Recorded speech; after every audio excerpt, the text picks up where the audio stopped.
YouTube channel পুনৰবাৰ স্বাগতম জনাইছো সকলোকে বৰষুণ দিছে বহুত ৰ'দ দিছিলে যোৱাকালি ৰাতিপুৱা ওলাইছিলে ৰ'দ টানকৈ দিছিলে কিন্তু এতিয়া দিছে বৰষুণ এচাওক পুখুৰীত দেখিছেনে আৰু বতাহ দি আছে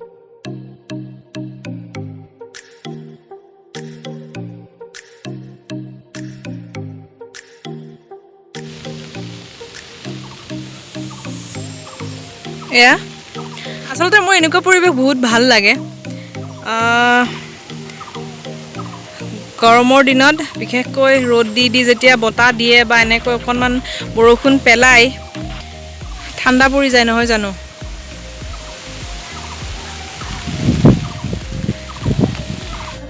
বহুদিনে হ'ল চুলিৰ যত্ন লোৱা হোৱা নাই আৰু দুদিন আগত মই জেতুকা লগাইছিলোঁ চুলিত তাৰপিছত চুলিবিলাক এতিয়া ফাটিবলৈ আৰম্ভ কৰিছে আগবিলাক ফাটিছে সেইকাৰণে ভাবিছোঁ আজি অকণমান চুলিৰ কেয়াৰ লওঁ আৰু কেয়াৰ মানে কি এল'ভেৰা লগাম বুলি ভাবিছোঁ এয়া ফ্ৰেছ পাত এটা কাটি আনিছোঁ এল'ভেৰাৰ তেতিয়াহ'লে বলক এল'ভেৰাখিনি আগতে ৰেডি কৰি লওঁ এল'ভেৰাৰ পাতটো মই আগতেই কাটি আনি কিছু সময়ৰ কাৰণে থৈ দিছিলোঁ কাৰণ ইয়াৰ যিটো এটা হালধীয়া ৰস ওলায় সেইখিনি থাকিলে ভাল নহয় সেইখিনি ওলাই যাব লাগে সেইকাৰণে আগতে থৈ লৈছোঁ এইখিনি আৰু এতিয়া এইখিনি কাটি ল'ম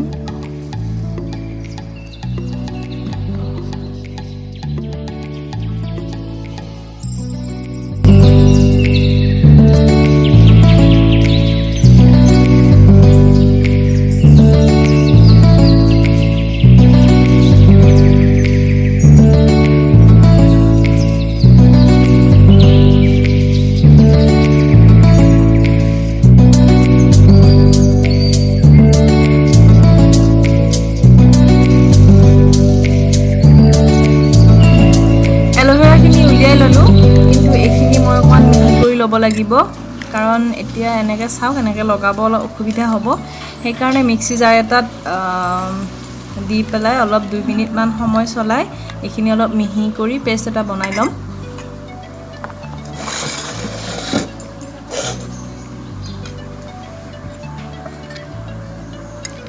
মই এইখিনিয়ে লৈছোঁ ইমান পৰিমাণৰে লৈছোঁ আৰু আপোনালোকৰ যদি চুলি বেছি হয় বা বেছি দীঘল হয় তেতিয়াহ'লে আৰু অলপ ল'ব চুলিৰ প্ৰয়োজন অনুসৰি এল'ভেৰাখিনি ল'ব পিছাৰ পিছত এইখিনি এনেকুৱা হৈছে এতিয়া এইখিনি ওলাই ল'ম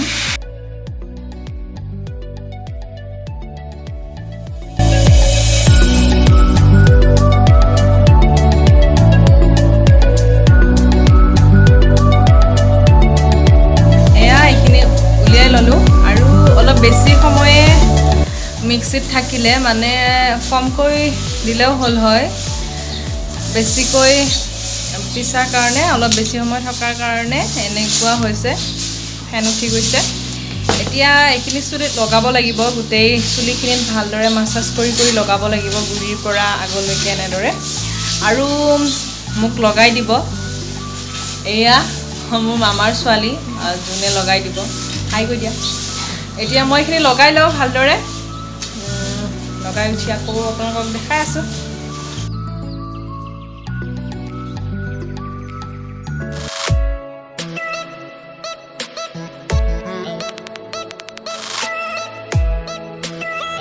লগোৱা হৈ গ'ল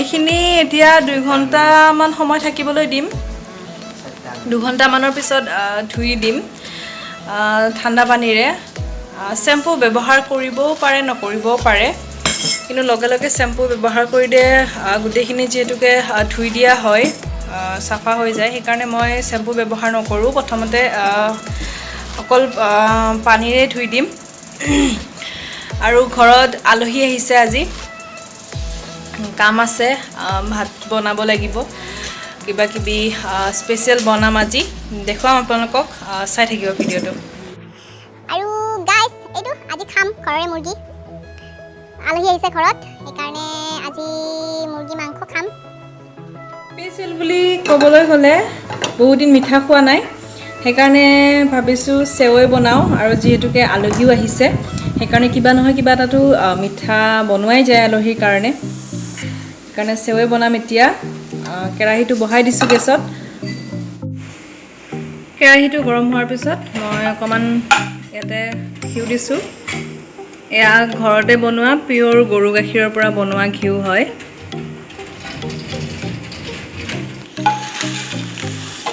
আৰু প্ৰথমতে মই চেৱৈখিনি ঘিউত ভাজি ল'ম। লগতে অকণমান ড্ৰাই ফ্ৰুটছ দিম, অকণমান এয়া খিচমিচ, তাৰপিছত আৰু এইখিনি কাজু আৰু বাদাম দিব পাৰে, আলমণ্ড। মোৰ তাত নাই এতিয়া আনি থোৱা, সেইকাৰণে এইখিনিয়ে দিছোঁ। আৰু এতিয়া এইখিনি অকণমান ফ্ৰাই কৰি ল'ম ভালদৰে। এয়া হৈছে লাচ্ছা চেৱাই, আৰু আগতেই এইটো ফ্ৰাইড কৰি থোৱায়ে, সেইকাৰণে মই বেছি সময় ফ্ৰাই নকৰোঁ। এইখিনি অলমষ্ট হৈছে। এতিয়া ইয়াতে মই গাখীৰ দিম।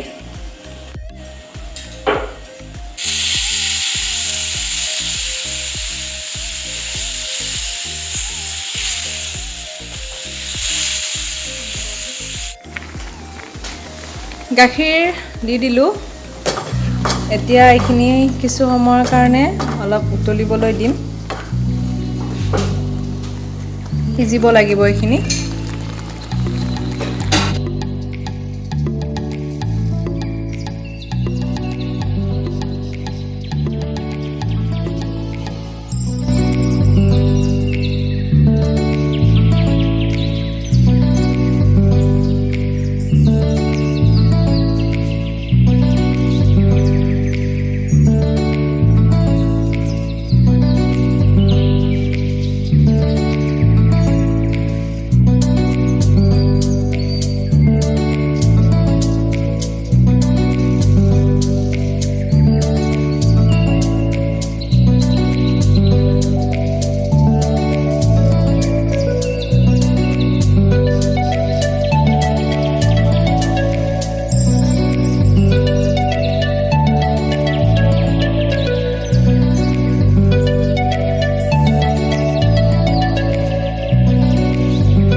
মাংসখিনি মই জুইত বনাইছোঁ। বাকীখিনি গেছত বনাইছে মায়ে, সেইকাৰণে মাংসখিনি মই জুইত বনালোঁ। আৰু আচলতে মাংস জুইত বনালে খাবলৈ বেছি ভাল লগা হয় বুলি মই ভাবোঁ। জুইত বনোৱা মাংসৰ টেষ্টে বেলেগ হয়, আৰু বিশেষকৈ যদি লোহাৰ কেৰাহীত বনোৱা যায় তেতিয়াতো আৰু ক'বই নালাগে। সেইকাৰণে মই মাংসখিনি জুইত বনাইছোঁ। আৰু বাকীখিনি বনোৱা প্ৰায় হৈছেগৈ। এইখিনি হ'লে ভাত দিব পৰা যাব আৰু আলহীক।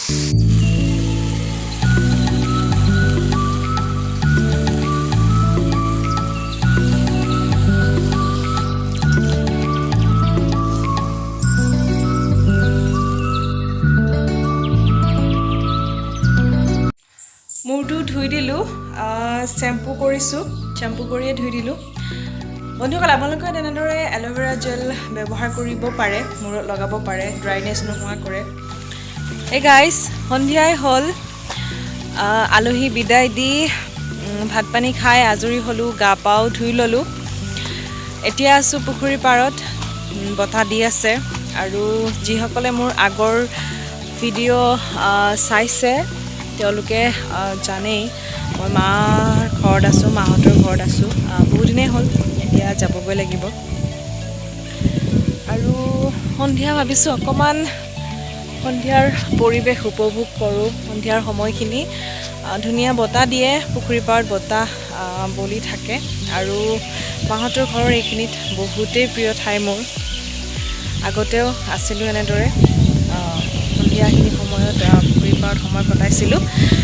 আৰু মাহঁতৰ ঘৰত থকা বা অহাৰ আনন্দটোৱে বেলেগ নহয় জানো। বিশেষকৈ বিয়াৰ পিছততো আৰু ক'বই নালাগে, সেইখিনি সকলোৱে বুজি পায়। অকণমান কিবা কিবি দেখুৱালোঁ আজিৰ ব্লগটোত। দিনত কি কি কৰিলোঁ, কি কি বনালোঁ। ভিডিঅ'টো চাই ভাল পালে লাইক কমেণ্ট এণ্ড শ্বেয়াৰ কৰিব লগতে ছাবস্ক্ৰাইব কৰিবলৈ নাপাহৰিব আৰু ওচৰতে থকা বেল আইকনটো প্ৰেছ কৰি অল কৰি থৈ দিব